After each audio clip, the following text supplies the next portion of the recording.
C-ჰეპატიტის სკრინინგის პროგრამა გაფართოვდა. ბათუმში დარეგისტრირებულ სრულწლოვან ნებისმიერ მოქალაქეს შეუძლია გამოკვლევები უფასოდ ჩაიტაროს. დაინტერესებულმა პირებმა დიაგნოსტიკისთვის ბათუმის ინფექციურ საავადმყოფოს უნდა მიმართონ.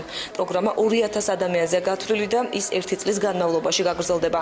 მერია ამ პროგრამას მიმდინარე წლის თებერვლიდან მხოლოდ სოციალურად დაუცველებლისთვის ახორციელებდა. გამოკვლევები მერიის ბიუჯეტიდან 134,324 ლარით დაფინანსდება.